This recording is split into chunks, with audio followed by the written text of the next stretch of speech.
Have you ever gone someplace so fun that you can't wait to return? I learned glass bead making, which is also called flamework beads or lampwork bead making, at the Melting Point in Sedona, Arizona.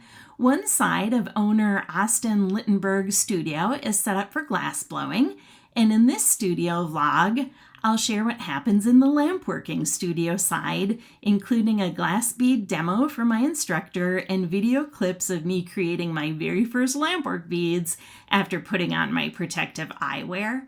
Thanks for checking out my other jewelry making tutorials too.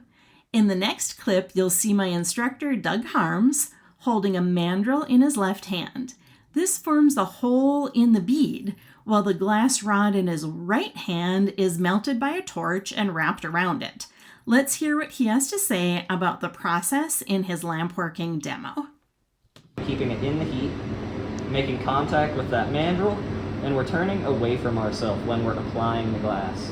That way, the hot side of this rod of glass here is melting, and it takes time. We just want to go nice and slow, and we can't rush it. Now for my turn. I've set up my station with glass rods in my chosen colors, and this class is lampworking for beginners. None of us had done it before. Can you tell how excited I am to begin this new jewelry making art form? Leave a comment and let me know what colors of beads you would like to create, or if you've done lampwork beads before, how it went. Here I am. I learned that consistent turning of the mandrel in my left hand was important, so the glass would wrap around it evenly.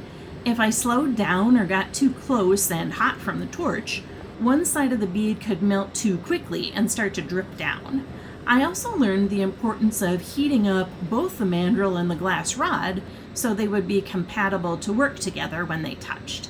Finally, wow, can I just say that flamework beads or lampwork beads are totally mesmerizing.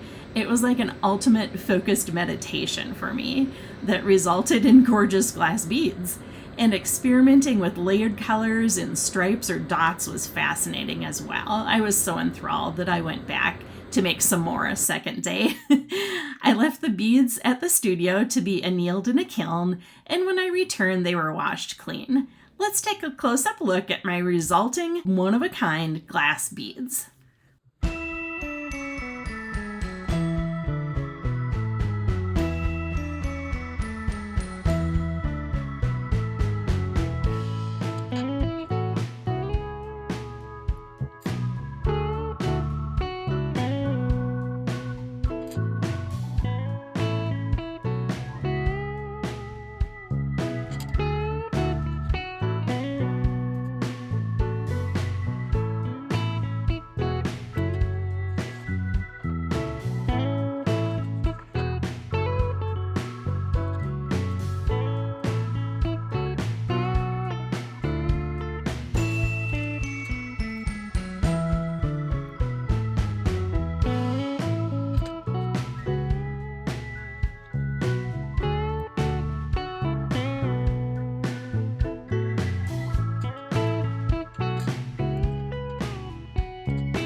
Thanks for joining my art vlog, which was a studio vlog of the Melting Point's lampworking basics about how to make thrilling and unique lampwork beads with melted glass.